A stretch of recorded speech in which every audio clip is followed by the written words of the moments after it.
for March 26, 2025. We're going to go ahead and do the Pledge of Allegiance.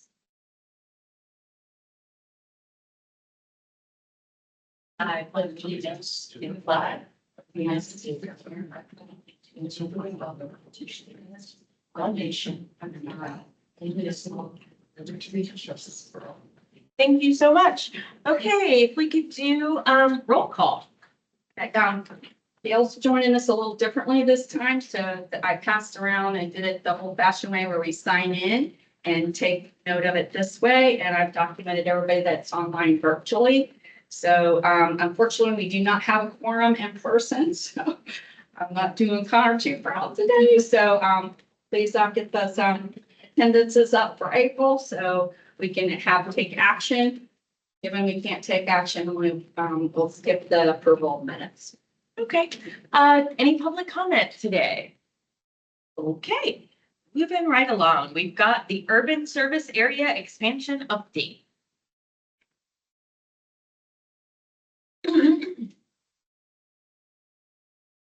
Can you hear me?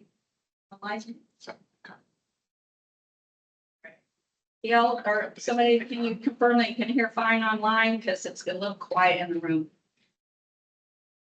I saw thumbs up. Yes, that double thumbs up.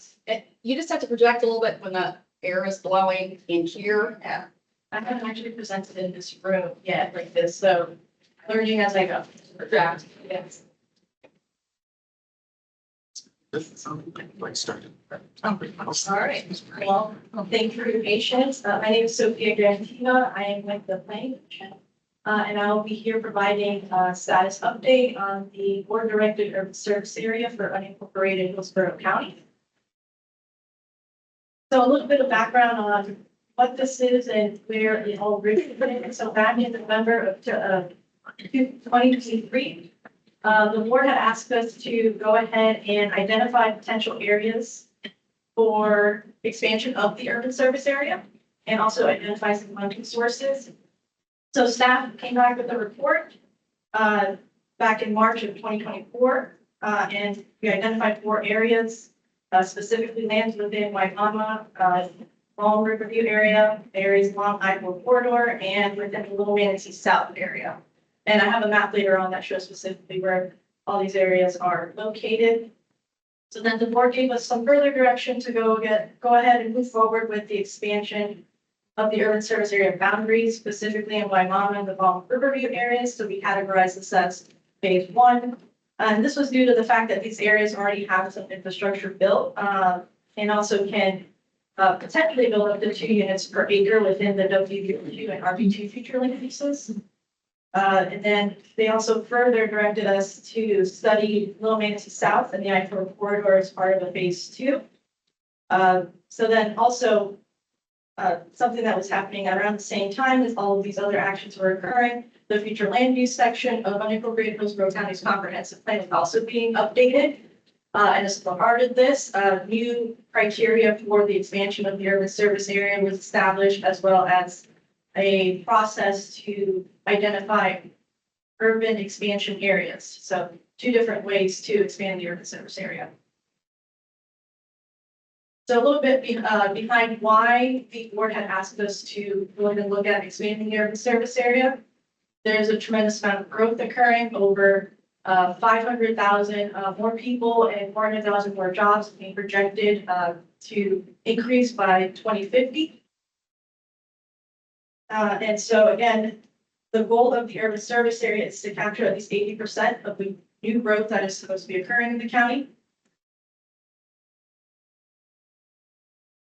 And about 49,000 acres of developable and redevelopable lands in the county's urban service area and cities exist today, but only about 32% of those lands, again, are in the urban service area.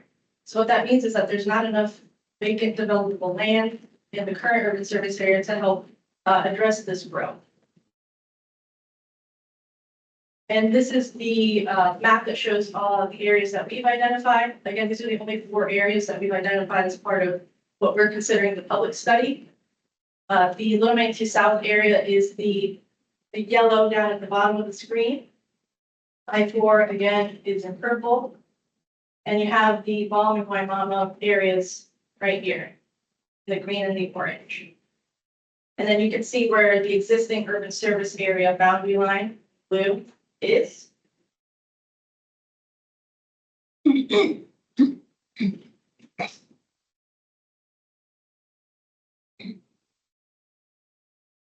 then to help educate the public about what we've been asked to do by the Board of County Commissioners, we went out and had several in-person open houses. We also established a project website that has frequently asked questions. Also has a very cool tool that allows folks to identify where their property is and if it's affected. And it lies within the affected areas of the urban service area expansion. At the open houses, we asked county staff to join us and help answer some of the questions about impacts to infrastructure. Some of the county staff departments included Public Works, Community Infrastructure Planning, as well as Hillsborough County Schools. We've also been working with the county communications team to help get the word out about the project.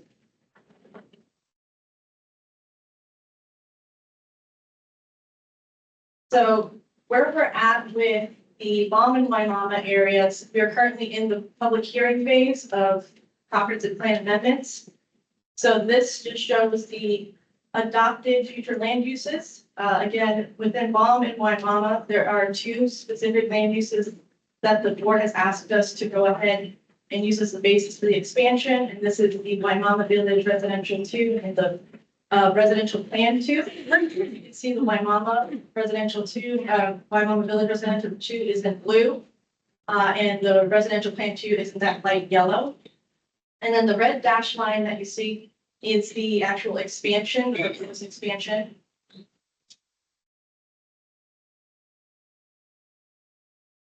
Now, I also wanted to mention, there are a few 100 acres of agricultural and rural 1 to 5 that are being included, and that is because they are split, they're parcels with a split land use. So we're trying to avoid creating more split land uses, so we are including those within the proposed amendment as well. And then this is the proposed future land use.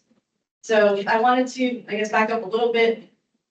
There are two sets of plan amendments that are going through. The actual amendment that is expanding the urban service area, and then accompanying amendments that change the future land uses.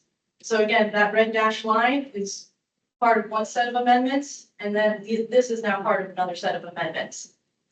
Each of those amendments is geography based. So for the areas that were WBR2, it has its own expansion amendment and has its own future land use amendment, as well as the areas involved. So we're proposing, and it was part of the board direction, the board directed us not to exceed residential 4 future land use. So that is what you will see here. The maximum that we're proposing is the residential 4 future land use, the majority of the areas, about 40%, I believe. I'm sorry, about 75% of the total area is residential 4. We're also proposing natural preservation, which makes up about 20% of the lands, and also a few other future land use designations, again, to help accommodate some smaller areas that we felt didn't quite fit into a residential 4 future land use category or not natural preservation. And this includes, again, some areas that are agricultural rural 1 to 5, again, because those areas were split in land use, residential 1 and residential 2, as well as public, quasi-public. And that public, quasi-public land is specific to the one water facility that's being proposed in the area. And then I also wanted to point out some of the hatched areas. Now, these were areas that are part of privately initiated amendments. So that means the property owner themselves initiated a request to be part of the urban service area, and also request to residential 4. And altogether, there is about 15,000 acres of land that is being affected by this, specifically within WBRP2. And then about 11,000 or so acres of that land is being brought into the urban service area. You can see that a lot of that area in that bluish color is natural preservation. That is proposed to stay, again, out of the urban service area. So that's why those numbers differentiate. So again, we started talking about this. So the impacts of these changes, overall, there would be probably about 7,000 additional dwelling units that would be, or the potential for 17,000 additional dwelling units to be part of this amendment. So what that means is, again, the majority of the impacts are residential. Although again, this slide shows that there would be a reduction in non-residential potential. WBR2 and RB2 are land uses that have specific restrictions on commercial and non-residential uses. By being brought into the urban service area, it does allow for a greater mixture of those uses. So it does take away some of those limitations. But again, everything being included into the urban service area now has the opportunity to ask for different densities and different intensities. This also means that any of the roadways that are considered full will now have to be changed, will now have to change the classification. Again, the two parts of this is including everything in the urban service area, moving that boundary line and what that means, and then also what changing these future land uses means as well. And then again, this would help support some of those environmental conservation efforts by taking the lands that are owned by the county in the VLAP program and codifying them in a way and making them natural preservation. So to highlight some of the next steps and some of the things that have already occurred, February 2025, so February 24, 2025, we went to the Planning Commission and staff presented the recommendation to find all 4 amendments consistent with the comprehensive plan. At the meeting, there was a lot of discussion and a lot of questions, especially regarding the impacts to infrastructure. The Planning Commission then found it inconsistent, and that was their recommendation to the Board of County Commissioners. They also approved to send a few letters, again requesting the board take a look at the area as a urban expansion area. I mentioned that before. So basically look at it in a different way instead of just expanding the urban service area. And this was mainly, again, because they had issues with and unresolved questions regarding infrastructure improvements. And then on March 13th, we went to the Board of County Commissioners. This was for the post-middle hearing. So there was no action taken to approve. It was just either to transmit to the state for review and the other state agencies for review or not. There was a discussion at the Board of County Commissioners as well. The sentiments were different than the Planning Commission. So then the board went ahead and decided to transmit all 4 of the amendments to the state for review. And at this point, the state will be reviewing it, and I believe it's being sent today. So the state will be reviewing the applications as well as the Department of Transportation, EPC, and a few other regional agencies will be taking a look at the amendments. And then on May 8th is the scheduled Board of County Commissioners adoption hearing for these amendments. So that is forthcoming. And what we haven't discussed in too much detail is the phase 2. So this is I-4 Little Manatee South. So these areas are we're actually asking for help to look at these areas. The board asked us to study these areas further. So we have selected a consultant, H.W. Lochter. They will be our consultant for the study of I-4 and Little Manatee South. And right now we're in contract negotiations. So we hope to start the actual process here in late spring, early summer. And then based on those findings, take maybe some amendments to the comprehensive plan, 2026, 2027. With that, that concludes my presentation. Does anyone have any questions? Yes. Sorry. If in the end, it sounds like they're gonna probably approve it, but if you get to the final hearing and they change their minds, is anyone in the administration or the planning commission getting up, willing to get up and say, can we at least save the amendment for the conservation, since it is ELAP land and it is already preservation area, to at least save that piece so it gets adopted? If they can't decide on the politics of everything else, is there a plan, like the contingency plan of saying, hey, can we at least save this one? So as far as process, but the board does preserve the, the right to approve what they want to. I'm actually asking if anyone is gonna ask to do that, but they won't necessarily do it on their own. Is there anyone on the inside that is gonna get up and say, can we save that one? I might be able to address, we typically, occasionally, we will, your question is about ELAP properties and getting them to the right designation. Even if this gets derailed and something happens, which it's not looking like it's gonna happen, that it will get derailed. It does look like it will get approved, but we do typically once every 5 years, look at what ELAP has purchased, and then we will process amendments to that separately, Okay, if need be. sorry, it's a nuanced question. I just wanted to make sure. That sounds like it's gonna go, but you never know in the last Never minute. And that one is a no-brainer, that particular one, so. So my question is, you said, like, one of your first slides said, like, we're expecting 500,000 more people. But this only allows 17,000 more homes. Yes.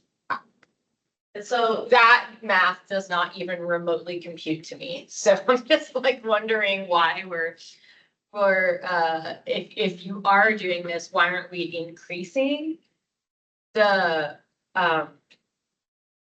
the density, basically, because it sounded like your land use or what residential for, what is that? Like, what does that allow? 4 units per acre. 4 units per acre. Okay, so yeah, I don't really know how this prepares for 500,000 more people. So this is only just one part of the larger study. So I did mention that we are looking at I-4 and Little Manatee South. This area, my mama and mom and a little piece of Riverview, this area already has the development pattern of, 2 units per acre.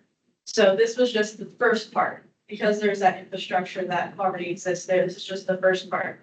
When we ran our numbers, we're still about 79% within the urban service area. Remember that we're trying to keep 80% of growth within the urban service area. If we include the expansion with just Balm, my mama area, we're only at about 79. So that tells us that we still need to look at these other areas and see where we can make up the majority of that. And when it comes to the projections are different from what the land use potential is.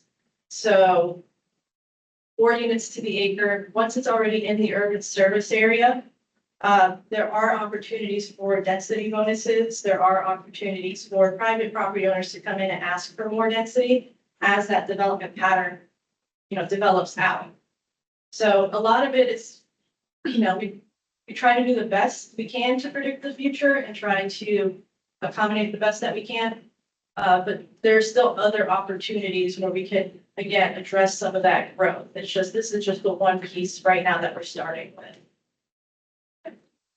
And that wide number, the number of population.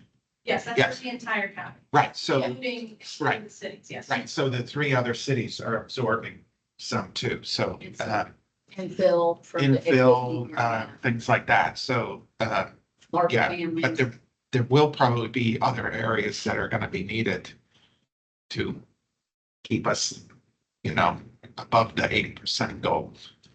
Rebecca? Just observation after visiting Riverview last night. We're gonna have to have another bridge over that river. I mean, the quality of life for that many people moving into South County is gonna be so miserable. And I We said, don't have a robust transportation system, mass transit. And to cross that river and they're action packed, I assume, every afternoon, right? yes, And probably every morning. And it is miserable. So I wonder about the quality of life, unless we have an employment center in South County that can draw people where they can more easily get to work. It's untenable. It really is. well, There's. can It's I? out my river or something. And really, there has been no expansion. Because it's the same four roads. 41, Bell Shoals, 301, and 75. That's been that way for 40 years, 50 years probably, right? Probably longer than that. And now we have like, just a quick estimate, the population south of the Alafaya, do you have a rough number?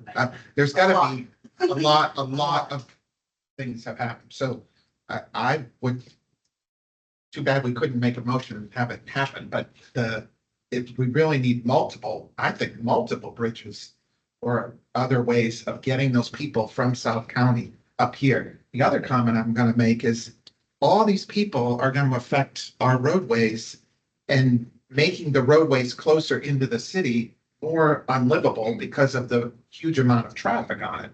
And it really is a shame that the county, the ferry has not worked. We don't have rail. I know Hart's struggling with service down there. It's not an easy place to serve because the poor bus gets stuck in the same exact traffic as everyone else does. So even if there was a dedicated bus lane over a bridge that people could go, hey, I can either sit in traffic or get on this bus that is in its own lane and gets me over it quicker. It's just, Yeah, but the county I know. does not have the, Political will. political will to do it. In fact, I mean, the gossip right now is that there's a county commissioner that wants to take Hart out of the county altogether. Oh, that's wonderful. Yes. No, I'm being facetious.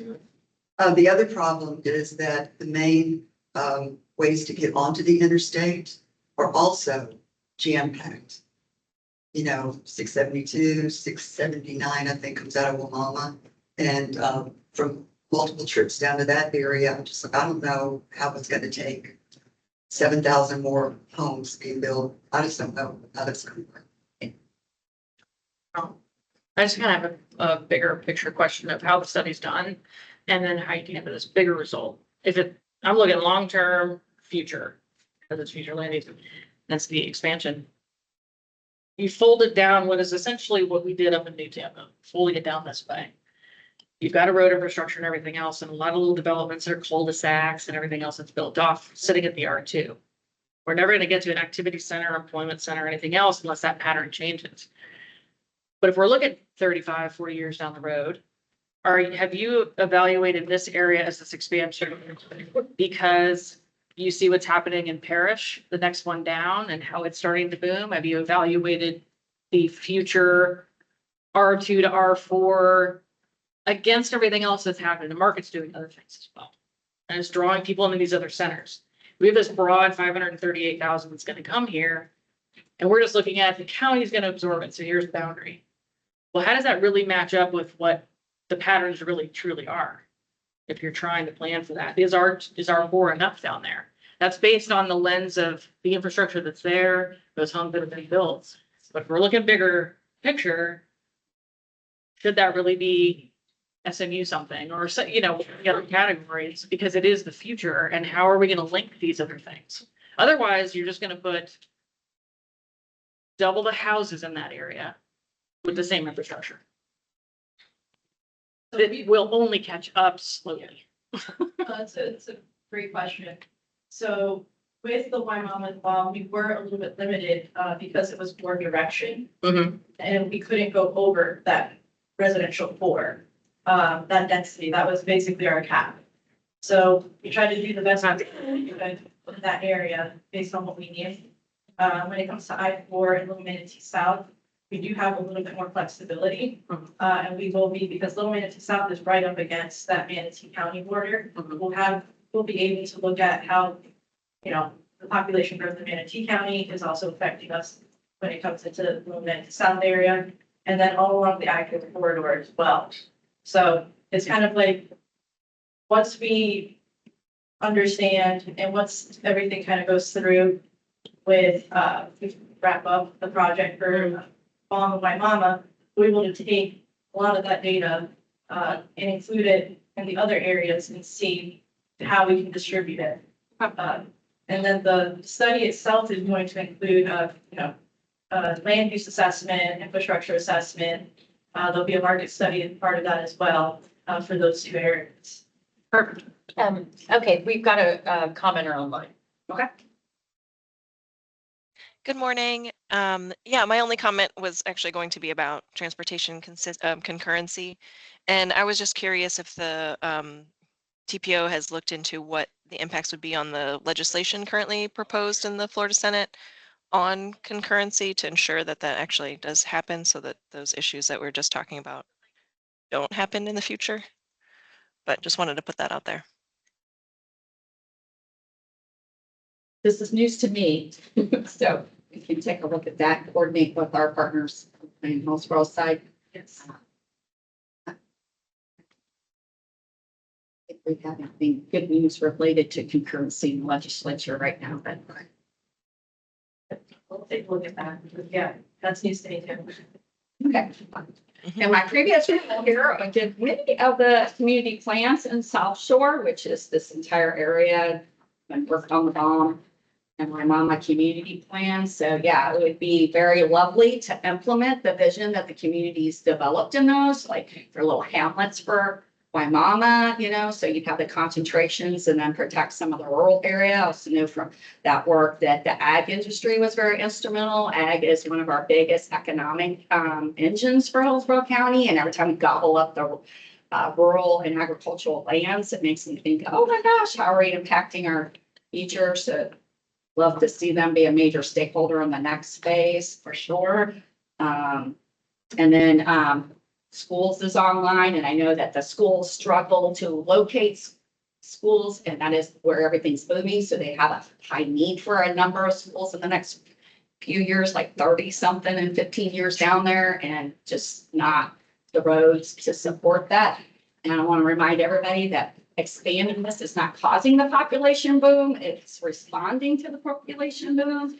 So I'm excited that we're going to take maybe a more creative approach and a more detailed analysis in the next wave that this one didn't, because I'm like, that's suburban sprawl. Why are we perpetuating and being inconsistent with everything we know? But I also know that, yes, our county has not supported funding for these needs. And there is a new bridge identified in the Riverview Community Plan that's already adopted, but like, there's just no, they're there. Anyone else? Well, thank you so much. Oh, I'm sorry, did you, okay. Yeah, thank you so much, appreciate it. Yeah. Yay, good presentation. Yeah, I mean, it's so foreign to me because, Subject matter right now. yeah, I mean, It's very touchy. I have no comprehension for suburban dense, like, I just don't get it, because we're dealing with the exact opposite problem in the city, so this is fascinating. Yeah. Wanted to say thank you. Okay, Morgan Street Cycle Track Project update. Somebody asked me about this last night on Casual Tuesday Ride, so I'm really glad. I was like, I'm gonna find out about it today, so. Yeah, my name's Tim Horst. I've been the engineer and project manager for this project for the city. I've only been with the city for about a year now. When I came on board, this was one that was kind of immediately passed to me and scoped by my priors, and it's kind of been in conversation for some time. As far as what I wanted to share with you guys, I wanted to go to the city's quick build page and just go through some of what we have online as far as our public project website. So I'm going to, You may have to share it with the screen once you get there. okay.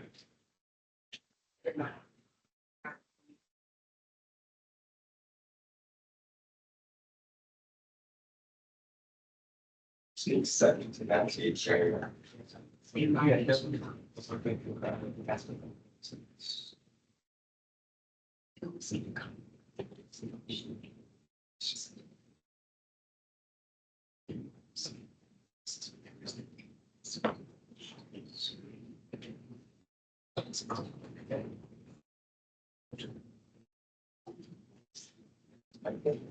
Okay. There we go. So this is an overview of the project limits. It goes on Morgan Street from Roaring Street at the south, just north of Harrison Street, right where the cemetery is. And the proposed scope for this project was really to prioritize this street for people walking and biking, to maintain the existing parallel parking as well. I mean, if you know Morgan Street, you know it's not heavily used as far as vehicular traffic. Usually the best roads for that are the ones that are connected to the interstate system, such as Pierce to the east and Jefferson. And then to the west, you have the Florida Tampa pair as well that gets a lot of the traffic volumes. So our engineers over Smart Mobility were looking at this, and you know they saw some additional capacity, and there's also been a desire to provide some bike lane facilities going north and south, since there's been investments over the years for facilities on Jackson Street going east and west. On the very southern end of this project, you have the Selman Greenway, which goes underneath the Selman along Roaring Street in there. And then you also have the Green Spine on Cash Street. So you really have three quality facilities going east and west, but none going north and south. That is really comfortable and low stress. So this project had that as well as one of its goals, is to have some dedicated bicycle lanes for it. So where the project's at now, check some details about the project overview if you want to look into some of the details there. But like I said, really this project was identified and scoped to maximize the quality of life for people walking and biking on the route. And yeah, our traffic engineers ran models to see what the traffic would look like to make sure that we're accommodating the critical movements, especially as it relates to event traffic. We've done a lot of outreach with TPD as far as how we would operate the roadway during events to make sure that the capacity is going to be maintained in 2 southbound lanes for ingress and 2 northbound lanes for afterwards from Roaring Street to Whiting Street, that section there. So so we did a lot of public outreach for that, and some of the other public outreach that we did as well is, we shared on social media what we were doing. We also contacted all the property owners adjacent to the project and invited them out to a public meeting to discuss any concerns, provide comments that they had for the project. We did that in partnership with the Downtown Partnership. And we, did that. We had, I would say, of that meeting, there was only like one kind of concerned property owner that we were able to address, meet with them, hear their concerns, and address them in the maximum way we could. Aside from that, the public outreach that we've received on the project has been majority in support of the project, which has been great. So as far as project timeline goes, this project was originally planning to go begin construction in the first half of 2025. We were gonna wait until the lightning season ended and then go afterwards to minimize event conflicts and traffic headaches, anything like that. But recently, a state law was passed up in Tallahassee that it's the lane repurposing law. It's often what it's commonly known as. It has impacts the heart as well. But it states you have to have a traffic, and then basically a traffic engineering study that analyzes the impacts of the repurposing of the roadway. And then you also have to have a 6-month-long public engagement period to where all property owners are notified. So, you know, we have to kind of go back and like check those boxes. We met with our lead team because originally we were like, okay, well, this project was well underway before this law even came into effect. Like, are we gonna, you know, be grandfathered in here? So law states when a project is proposed in this language, but you know, we met with them, they advised us to take the more cautious path and to check all the boxes and do the engineering study and the public engagement very precisely as the law specifies. So that's kind of where we're at now, and that was kind of, you know, the engineering design is pretty well finalized. But we're gonna go back and check those other boxes as it relates to the study and like public notification and everything. So we have some other team members that have been taking lead on that, and that's kind of progressing. We're still hoping that we could begin construction before the end of the year. It just depends on that critical 6-month notification period. Kind of the study done first, and then have, you know, notification to them that is 6 months, and then we have to have another public meeting as well for it. So that was kind of a little road bump that we've experienced in the project, but we've kind of figured out, you know, what we're gonna do to move forward to, yeah, still advance the project. I do want to share with you briefly just some more visuals as far as what the project is proposing.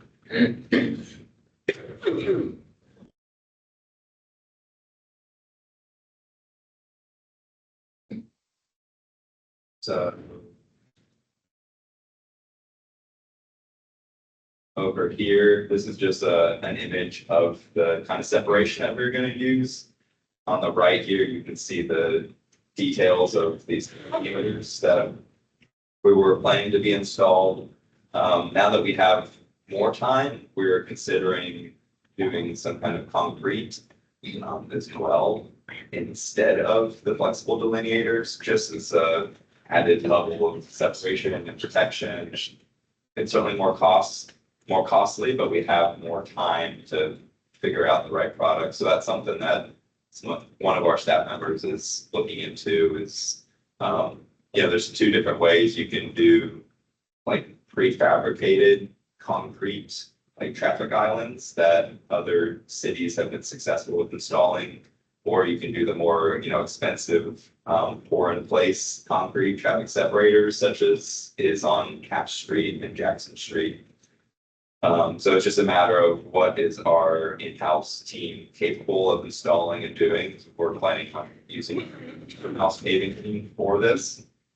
And, you know, our experience with concrete is, you know, more minimal on the in-house paving side of things. So we're going to be looking at, you know, what other forms of separation we could successfully install with this project. But I just wanted to show you that this is what the plan has currently been, is separation. I'm going to just do the sign pavement marking plans. So here, this is at the very southern end. This is Orange Street and Morgan Street. So that's just south of Orange Street is where the Selman Greenway is, and we wanted to make a connection to that, a quality connection there. To take people, so we installed some bicycle boxes there at the intersection, facilitate those turning movements. And then you can see the cycle track here on The west side of the road is where it is. The west side of the road was chosen for the facility, largely because of conflicts with the express lane ramp. You can see a lane gets added there, and to have it on the east side would have been more complicated. As far as you have that dedicated right turn, then also at Jackson Street, scroll down to here, the lane drops. This is the right turn only lane at Jackson Street. So again, to minimize that conflict, cycle track is on the west side.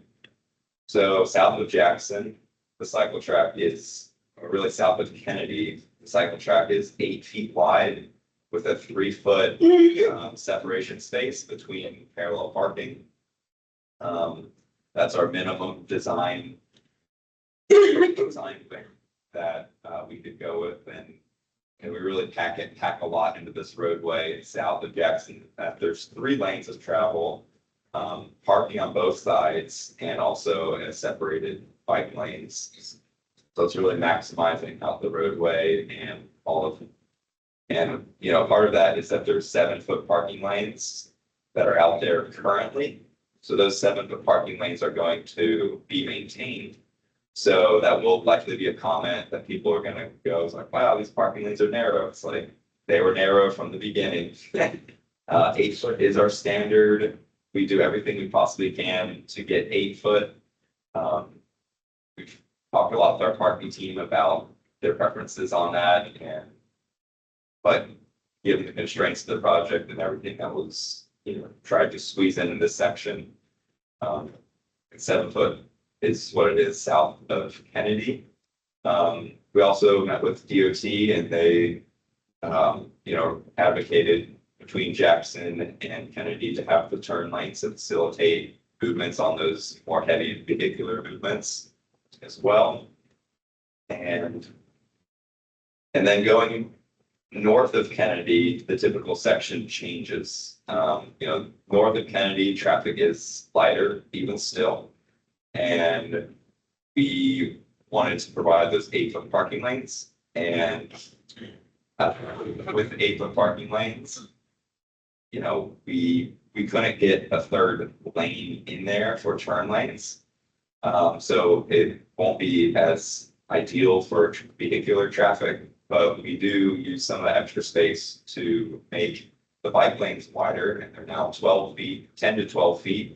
For the rest of the project, moving north from Kennedy there, so that'll be a much more comfortable facility. So that's 2 blocks there, and this is Twigs and Polk. The 2-block section, you can see very similar. It's being maintained and brought up to standard. Same thing here, and then this is where the bike lanes end at Harrison Street. We're going to be installing an all-way stop here on Harrison Street. There's a large skew in the roadway because of the change in width of the roadway because of the graveyard there. So the all-way stop will facilitate transitions at the end of the project as people are kind of going to and from the bike lanes and conflicting with cars in weird ways. So post there. And Oh, gosh. Now I can't turn it off. Sorry. So that's really the overview. Cost wise, you know, it's very cost effective to do this with our in-house team. You know, it's going to be, you know, $500,000 or less. So what we're projecting, we're going to be adding some sidewalk for ADA ramp improvements to the project as well.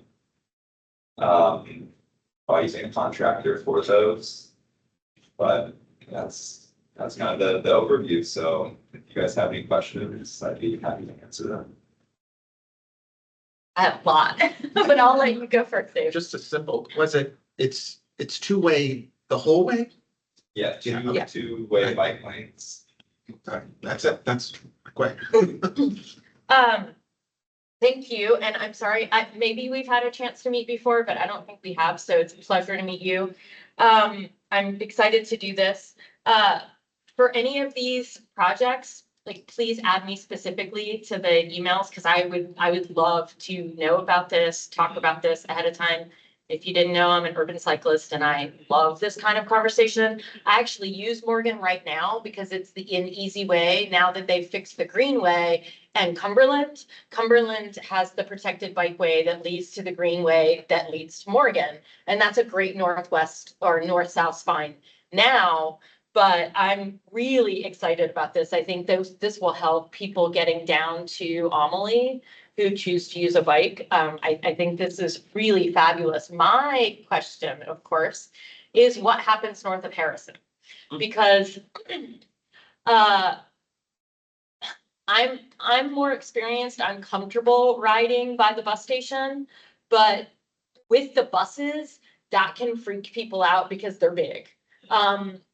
And I know the road narrows in that area, but we have a chance here, even if it's not protected bike lanes, which I kind of don't expect it to be because of the narrowness of the lanes. We are, of course, doing the Central Ave to 7th bikeway, or FDOT's doing that. And so to me, it makes perfect sense to encourage finishing the Morgan section up to 7th so that it connects to Central, to that bikeway northward. And is there even just a, Sharo type anything that we're considering for that? I think it's like a 6-block, very, very low traveled, except for the buses, span.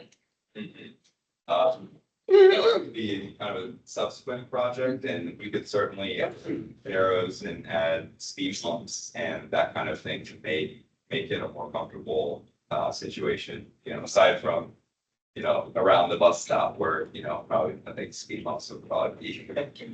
Oh, yeah, no, But that is something that we've thought about and are like certainly at the north end, having that connection from where the bike lanes end to, 7th, where that project begins, is going to be crucial. So, yeah, it's something in the back of our mind, but we don't have any plans for it right now. because I would just say with it, because since we have that 6-month period, even if all we're doing is painting that little bike on to connect people to 7th, I think that's kind of all you need right now. I don't even know that you need speed humps, to be honest with you, north. I have never seen that much traffic. The only thing I see is a bus, to be honest with you. They've got a few townhomes there, but that's not much. So that's, and then as far as products go for the, I know you have multiple products you're testing in different areas, is what I was told, because we're constantly, and in fact, last night on Casual Tuesday, we had this problem of running against the plastic barriers that people just mow down. Right. And we don't have a dedicated staff to just fix those, and so they don't get fixed. So I'm looking for something more solid, and I'm getting a little pushback on that. And so I was curious, like, what the rationale is for not going more solid. As far as this project, the rationale of doing flexible delineators has been, it's an in-house project with their in-house crews. And we don't have the capability with them to do pour in place concrete. So it'd have to be some kind of like bolt down attachment. And that's where we're looking into kind of like prefabricated, it's kind of like 1.5 feet wide by like 8 foot long, portable, like bolt in place concrete traffic separator islands. So that's kind of where we're exploring that option, because that would certainly be an upgrade. And yeah, whenever I first started at the city, that was one thing I noted was just the lack of durability of the delineators that they were using. You kind of have, like, that DOT doesn't get, they have their approved product list, their APL, that they will only select from, but we were kind of going outside of that and below that. So, you know, this product was one that I found that was, kind of marketed towards us when I was at the DOT previously as, you know, this is actually rated for, you know, more hits, more strikes beyond what the DOT standard is. So for the first application of this product that was here is going to be installed on Armenia Street. So take a look at Armenia Street, and whenever that project gets finished and the delineators are in place, that would be the proposed product for this project. But given that we have the 6 months, we may change around what kind of separation is used. Another thing that it has been a common complaint is separating the two bike lanes. Often in the middle of that will be on Cass, on Jackson, the kind of, we call them like plastic paddles. Yep. You know, they have the stick and then they have kind of like a foot wide, you know, bike only type of delineator, and those as well. You know, I've been recommending us moving away from because it's not on the APL and it's, you know, certainly not a durable product. And then also the street sweeper has to go to and fro, and it seems like those wide parts of the paddles get caught on the street sweeper on just, you know, have a less than durability. So we're looking at just doing yellow flexible posts similar to what the Pinellas Trail does downtown St. Pete as a more durable option. But this project particularly, we actually weren't gonna have any delineator separating that bike lane, and we're going with the green paint option as a way to visually cue and define the space for people on bikes and not people in cars. And, you know, we wanted to kind of see, you know, if that's a sufficient level of compliance or we need to have more flexible delineators. Yeah, I'm gonna tell you right now, no, that's not enough, because right now what's happening on Cass pretty much daily is that delivery trucks think that that's where they can park. And so, yeah, I'm looking for something, that was the conversation I started with, was like, what can we put in those spaces to make sure that they do not get used by cars? And when we have those little yellow ones, the truck's like, cool, I'll just roll right over it. I don't know why they feel like that's an option, but they do. And then it becomes dangerous for people who use, especially Cass, because it's used a lot.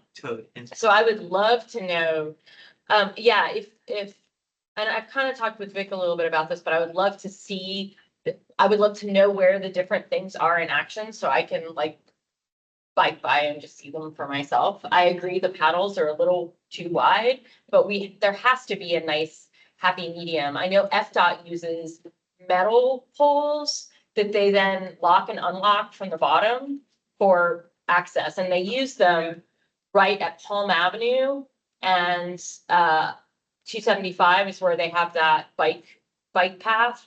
And I know they use it there because I've had to call them multiple times when their contractors leave them off and cars use them as roads. So, yeah, I would love to see look at it more solid, but movable. More of a deterrent. Yeah, a deterrent. Yeah, because that's really what this is all about, is making cyclists and scooter users and wheelchair users and all of those folks feel safe. Do you guys, do you know the cost of the different options, like the actual numbers? Roughly speaking, yeah. What's the difference between the two? I mean, heard that what the product that's out on Cash Street or ARTC, up in the board, that's roughly like $30 a pop. If we have Yes. the one hit wonder sticks. Yeah. We got to take one hit and they're gone. Right, It's $30. $30 a pop, and then, do you, these so ones have that you numbers like here how long are- they last? And how many you replace a year, like, Right, yeah, no one's done like a detailed cost analysis of it. Because they but- don't replace them. so, right. We So don't how have much, staff to replace them. Well, right, so how much are the? Yeah, but I They mean, have been replacing them. How They've, much are I've those? they've done like 3 refreshes out on Cash Street now, which is not ideal as far as just manpower and maintenance. So What about the cost for the other? the cost for these, I think, was closer to like, so you could get like 180 of them for 25,000. So do the math on that for me. Okay, Yeah. sorry. How many? Do 25,000 divided by 180, 125,000 by 180. 25,000. It's a big. 138.30. Oh, that's, So- but yeah, I mean, if that even holds up 3 times, not even twice, including manpower. They're rated like One time investment. 200 plus hits. Oh, wow, okay. Yeah. See, that's why I'm interested in this. I'm thrilled that you all are looking. I think this is great and I'm excited to, yeah, if you could just, maybe even just send us or send the Livable Roadways Committee, like where those are being installed on, Armenia. It would be great to just be able to, It would be south of Kennedy. oh, south of Kennedy, okay. Okay. Have you It's guys, a swan. been speaking to folks who bought by info about it, about like the details of it, or like in? Yeah, we've, Christina's been engaged with, Okay, with this project, that's Walk Like Tampa, so, yeah, they were present at one of the, public meetings that we did. perfect. David? I think I know the answer, but with this, there's no changes to any of the widths of the sidewalks or anything like that that are out there. Correct, yeah. This project was just gonna bring the, ADA ramps up to standard. Cool, thanks. Okay. One, could you just clarify the 2 open houses that you had with the public and all the notifying of the owners does not kick off your 6-month window? Right. Yeah. Okay. Because And it's is a it- very specific, details of what the public meeting has to be and what has to be Yeah, okay. presented at it. And Yes, I have to deal with it. So he's the Vision Zero engineer for the city, not the Vision Zero coordinator. So he's my buddy and partner on this. So that's why I'm like, I saw this presentation previously and stole it for this committee. So thank you, Tim. And then,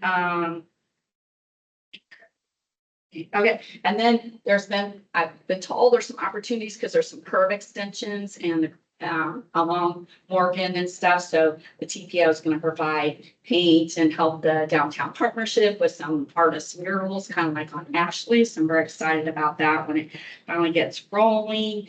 And then,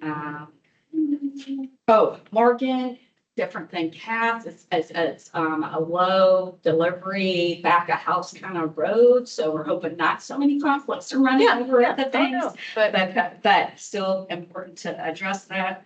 So, all right, and then, another thing to mention about the delineators, so where my cursor is, just for reference, this is where we're talking about installing. yeah. The delineators to keep them out. That's where the paddles currently are, yes, right at those entrances, and also at driveways that would be at those locations as well. great, yeah. So, we can add that to this project here. Since we do have more time, one note on the flexible versus inflexible. So if it's gonna be in the road, like, I guess for starters, these bike lanes are at the minimum width of, 4 feet apiece, 8 feet in total width. So you wouldn't want to put, say, a foot wide, rigid bollard in between, because then you're substandard, your widths. Another thing to note is that, whatever gets put in the roadway has to be designed such that, the maintenance won't become a problem. So, you mentioned the kind of like fold down ones. What I've observed, because Brandon had me look into it, different options in this conversation, and a lot of it's kind of different, whatever you can put in the roadway versus outside of the roadway. So if it's in the roadway, for it to be not a maintenance problem, it has to be rigid enough that it will not get moved on a vehicular impact. Or it can flex over and, again, can be durable against many hits. So That's kind of like, what I found is like a differentiating point as far as the type of product and how durable it has to be. So the ones that I've seen in roadways that do get installed are very beefy in that they are a foot wide, metal, and I'm sure they've got a big old foundation to them. So that's where we're like, okay, given where we're at and, given the complaints of their current product, I recommend that we move forward with the product that St. Pete uses and the Nels Trail downtown. But this is just the FDOT approved product of the single yellow delineator. So I think that's what you're likely to see on this project. In defense of Tim, I will say that years being on this committee, and having his predecessors participate here, a lot of the ones we're complaining about today were the first tested and very economical, and they have improved and upgraded from the one and dones. And so we have quite seen, and identified them as an improvement. And then, yeah, the concrete one will be another nice. Absolutely. I mean, that's kind of what I'm hoping for, is just like a next iteration of the white sticks. But also, I don't know if you've seen the chicanes on Central that FDOT has already put in. Yeah. And so we don't have what you're saying is the city of Tampa doesn't have the capability to do that type of project? Correct. Okay, just making sure.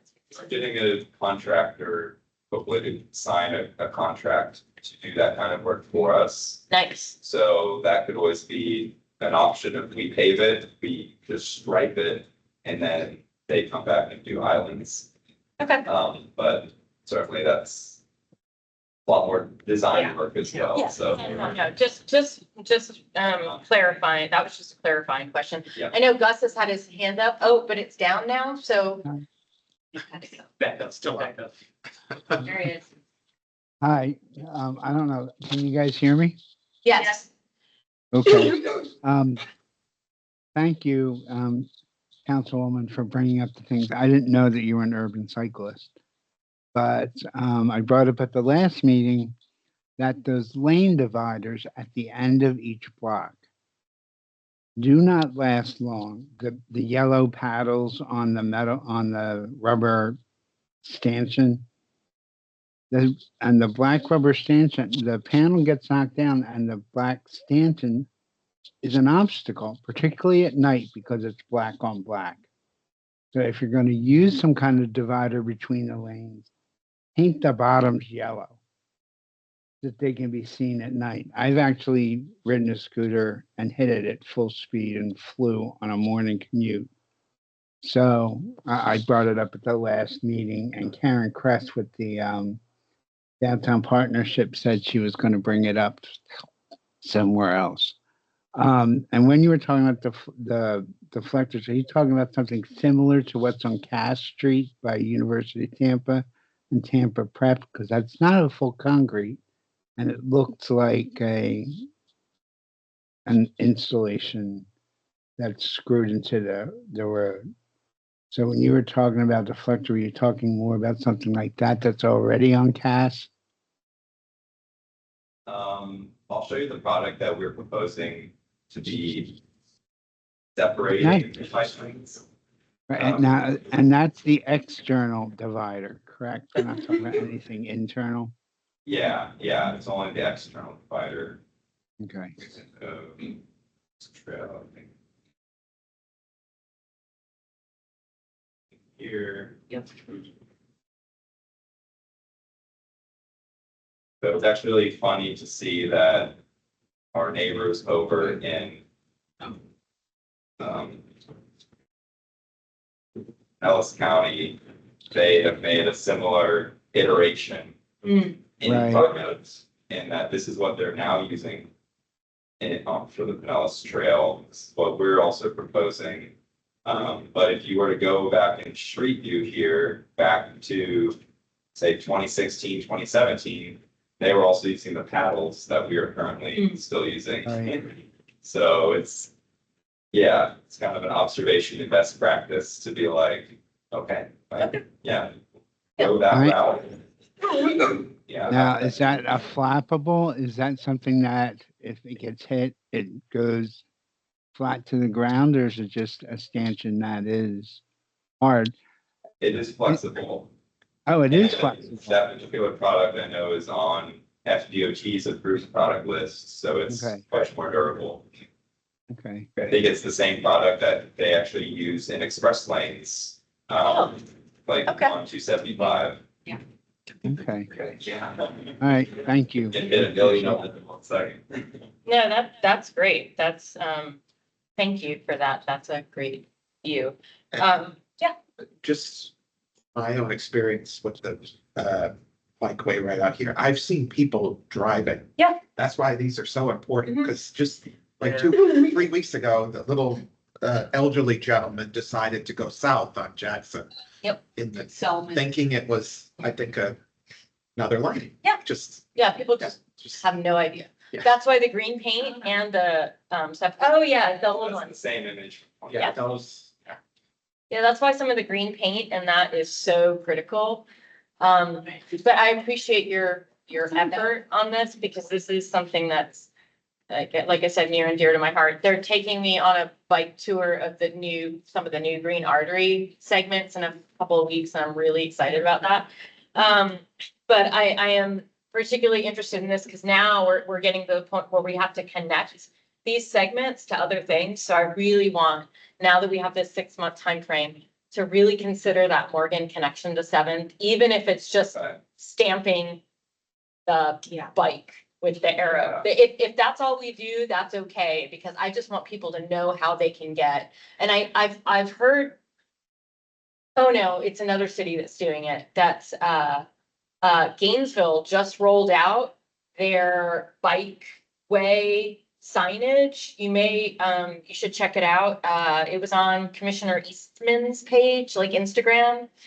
Either his Instagram or his, he does a blog, but either way, I mean, that's, I bike up there all the time, so I'm always looking to steal ideas that they do.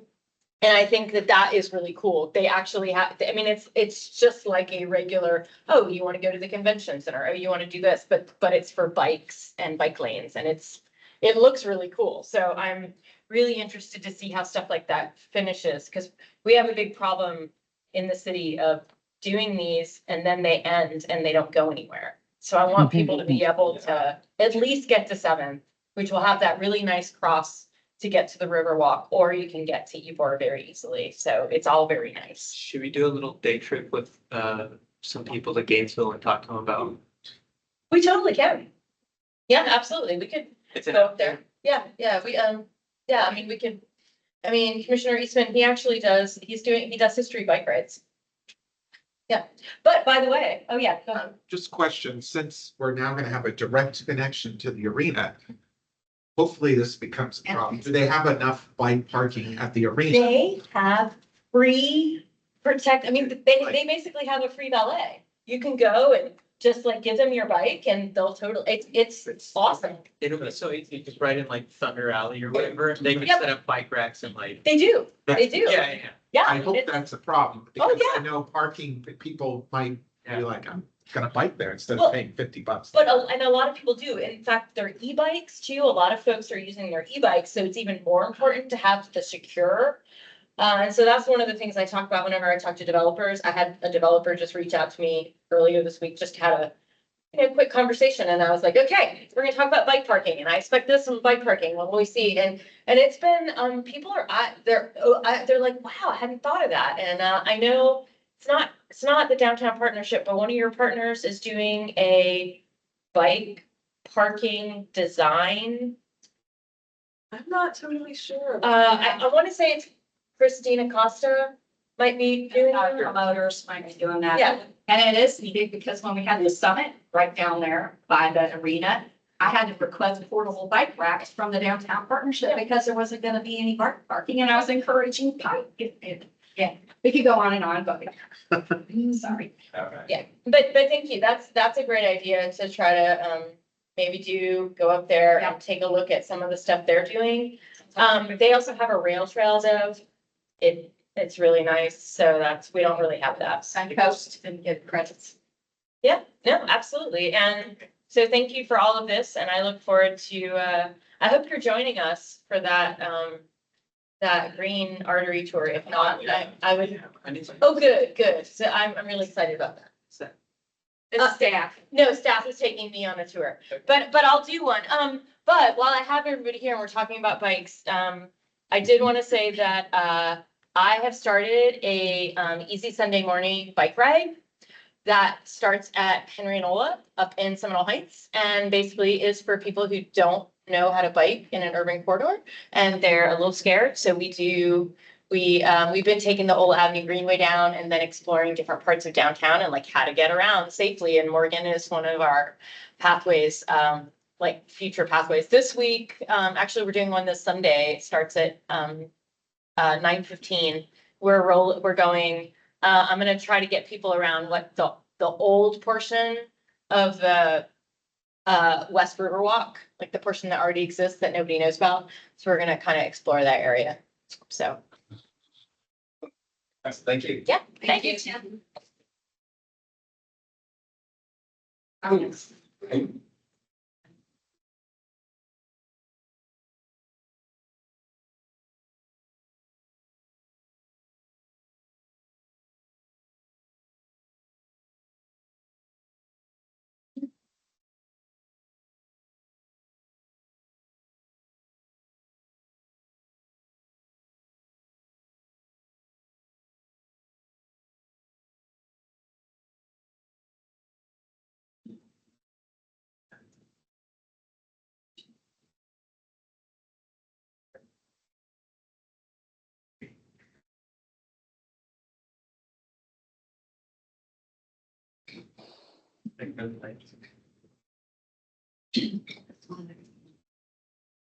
That's one.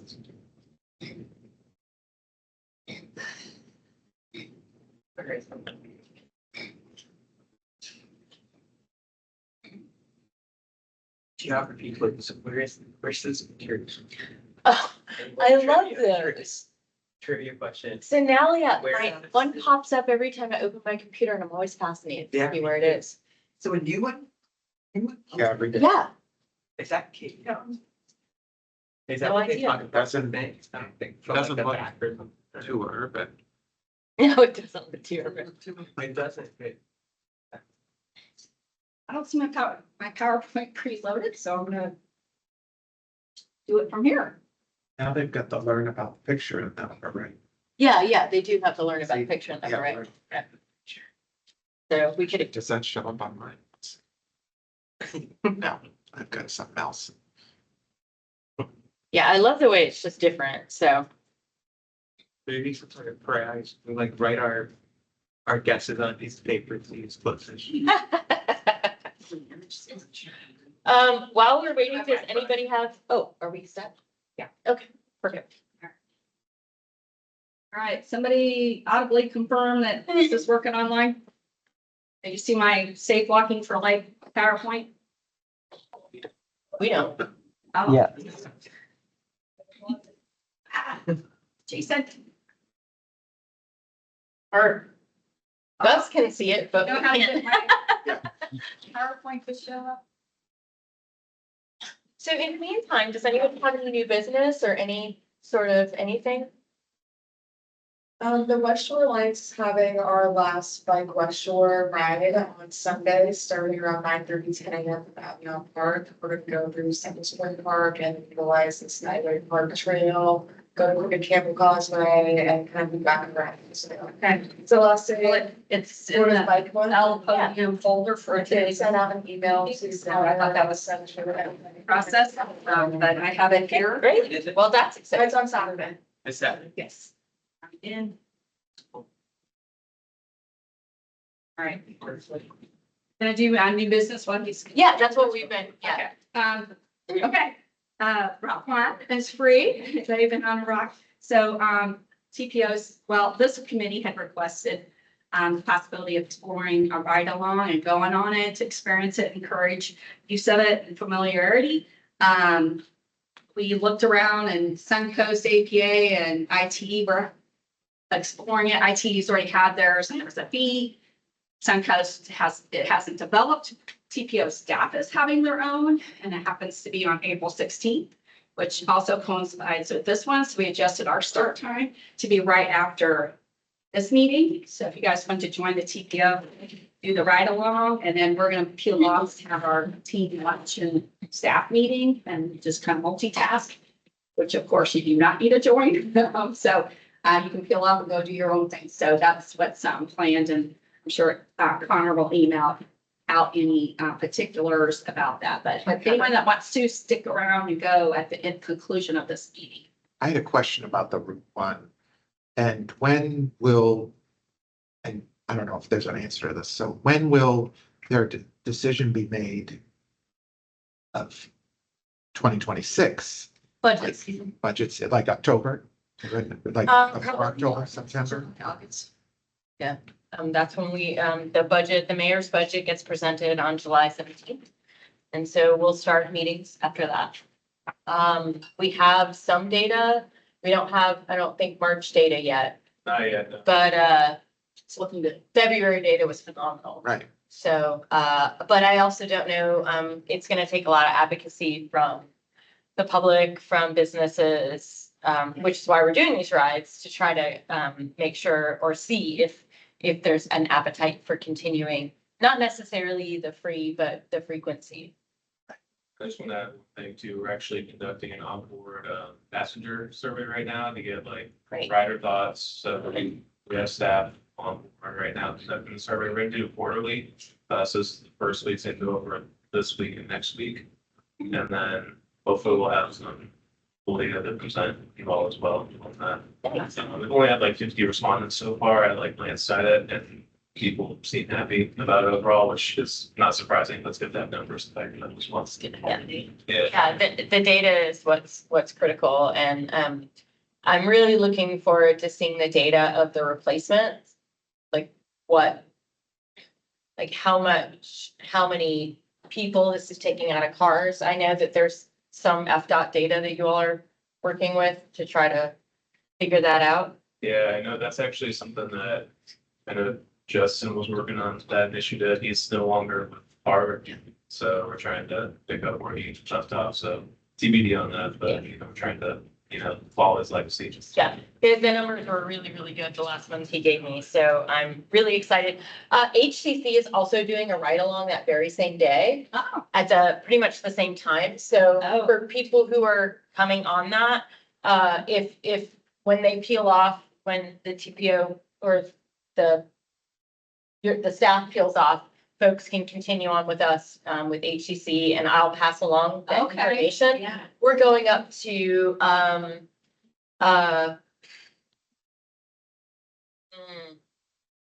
course, it's right across the street from my house, and I can't think of the name of the restaurant, but it's Harvest Bowl. Harvest Bowl at like Florida and Idlewild area Okay. for lunch. Well, that's good to know, because we tried to pick a time that we wouldn't overwhelm the system. I mean, we're not a big staff, but like when we add livable roadways, we didn't want to displace or cause uncomfort for the regular riders. So maybe we'll stagger. Okay, that's good to know. Yeah, so I'll have Please share. Yeah, definitely will. I'll have Kelly reach out to you and let you know. Yeah, Connor. Okay. All right. Lisa Silva, TPO staff and Vision Zero coordinator. So I'm always trying to get more savvy with my knowledge of all the mobility options, especially for rural users. I am a participant and member of the Florida Pedestrian and Bicycle Coalition, which is a phenomenal resource. So I wanted to share a little bit about that too. And that I learned about this training. So it's a train the trainer. I'm not going to present the whole PowerPoint to you, but I want you to get a little taste of it so that you knew about it as a resource. So I can come to groups and make this presentation or others. And that the coalition is out there and available. It has lots of great resources, including little giveaways and stuff. So they have tip cards on everything you could ever imagine. They have the helmets that we can use for the bicycle rodeos and rides. If you're gonna have people on your casual Sunday ride that need a helmet, we can and then how to wear it properly. There's all kinds of really great resources that are free through this thing. So we can bring some of those when we come out to do it. we talk about these types of things, the benefits that, Safe Walking for Life, lets you know that like, oh, the elderly, the proper term is, older walkers. And so, 50 and older, so many of us are already in that category. So it's a way to help them, relate to and become safer users. We're all walkers at some point in life, and so it goes through that, and it talks about like, sometimes when you're visiting extreme cognition declines, that it can impact how you use the road. So we give them a little coaching on that, and it's very interactive. So you get to do the little act that benefits, social, and question them again, transportation, and then safety, obviously built right in, not the crime safety, but our like physical infrastructure safety. You teach them a few things along the way. I like that it teaches you about the Florida statutes related to It's for things. developers, or is this for? Huh? It's for developers or people? All people, any audience, can ask for this. I'm not gonna come make the presentation or any of the other people that got trained. So it's just lovely and interactive and educational, because again, that's one of the things we have to just constantly be educating. That's why we have the Safe Street Summit, et cetera. So, like the laws, some people get confused about how to use the road and how the driver is supposed to use the roads. And when you understand that and understand what drivers actually do versus what the law does, it helps you become a better pedestrian and safer. So, just lots of little cool reminders and stats throughout. I have a text, for the reader notes and stuff too. I kind of like the one that these were optional slides, but I'm like, oh, but our group likes to learn about the different types of infrastructure and tools that we have in our engineering toolbox that not everybody knows the definition of, or how they function differently, like the peg flashing beacon versus the rectangle flashing versus the mid-block crossing, and all those things are built into this PowerPoint, the mid-block crossing signal, the turning and stuff. So then there's opportunity, you can go on a little walkabout too, if that's appropriate to your, like if our permit sending to the downtown partnership and they wanted to do this, not that they're the target audience, but we could go then do a little walkabout in downtown and look for these kinds of things that we're doing. So we just wanted to share that I have been to the train the trainer, and that's great stuff. Ideally, we would have the Safe Street Summit in October, and would have been partnered with and consistent with the state coalition meeting when it was going to be in Tampa. It does come to Tampa and alternates between Orlando, Lakeland, and Tampa. Quarterly, anytime guests are welcome. It's like a huge resource. So if I invite you, think like, oh, another meeting. No, it's really, really great. They have great stuff available in there. I use it to help the board meetings and stuff. I'm like, oh, the coalition already has that information. So just wanted to kind of share that these are out there, and the goodies. Like there's really great, like if you go to the Great American Teach-In, they have like little comic books for the kids and stuff. And so there's like lots of great resources that you just, if you don't get told, that you don't know they're out there. So please use me and abuse me and ask me for those things. So that's my little demo of the Safe Walking for Life tree. I talked about the Route 1. So I have totally stolen Gil Penalosa's like beginner of like who walked here today, because I think that's a really good, like if you didn't go to his presentation, he always starts with, did you walk, raise your hand if you walked here today. And he's like, no, all of you walked here. You had to walk from your car. You had to walk from. So I think that's a really good way to frame it. And so I really like that whenever we're talking about walking. There's a whole slide on that. And says we're all pedestrians at the beginning and the end of our trip.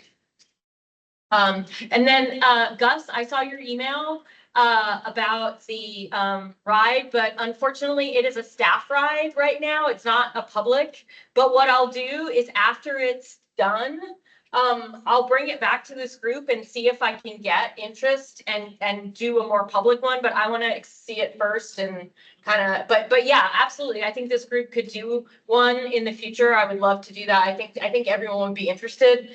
So yes. I will definitely bring that back. That's a great idea, and I want to say thank you for it. Yeah. Okay. Anybody else? Okay, well, this is the last part of bike month, so get out, get on a bike, enjoy it, as long as you can breathe, and that's my problem today. I'm not sick, I promise, it's just allergies. But, so get out, do that. I will be posting more about the rides, for the Route 1, but if you know of anybody who's interested or know of a group, please don't hesitate to send them my way and I'll send them to the coalition. If you're coming to Pride this weekend, Transit Now Tampa Bay will have a table at Pride to talk about this. We actually, Heart gave us these adorable I Heart Route 1 stickers. They're really wonderful. So I don't have any in my possession. I'll bring some next time just so everybody can get one. But especially those people who decide to ride with us after this. Yes. But yeah, we are doing transit things in this city and I'm really excited and somewhat in the county, but I'm just really thrilled to push forward. Anything else heart-wise or any otherwise? Nothing in particular, we're starting to kick off our TDP, like annual progress report, and then also starting to kick off the major update. We're open to like really flesh out our vision and everything, so more to come on that. But Nice. we're excited to be like kicking that off. And our last TDP that we did was like very piecemeal, a little disorganized, just with how it was conducted. So we're hoping this one will be a little better. So we're excited to involve everyone in the process with that and do good public outreach. So I had a random question for Hart. The Gas Works trolley, yes, streetcar stop, is there any idea of when that stop actually opens? Is it just TBD, I guess, or? yeah, that's TBD right now. I know we've had like some conversations with the city and I think like the EBOR, CRA folks as well. I know there's also like a separate Bright Line station study and like you can inflect, maybe that's gonna have the terminus and EBOR as well. So we're trying to kind of coordinate with that as well. Yeah, that's something that's still definitely in the works. Awesome. Yeah. We're doing the Bright Line study that's kicking off. Nice. I'm really looking forward to that. That'll be really exciting. Where that terminus is so perfect. It's right where we're extending the first exit bikeway. It's just all good things. All good things. Fun fact, Livable Roadways has been the committee that's provided feedback on the Bright Line over the years. So like the ETDMs that come through here, Bright Line came through here for some kind of environmental something input. So we of course went beyond what was requested and commented on the aesthetics and stuff. That's historically captured in our correspondence and stuff. Great. If they're presenting, Brightline's gonna present or something.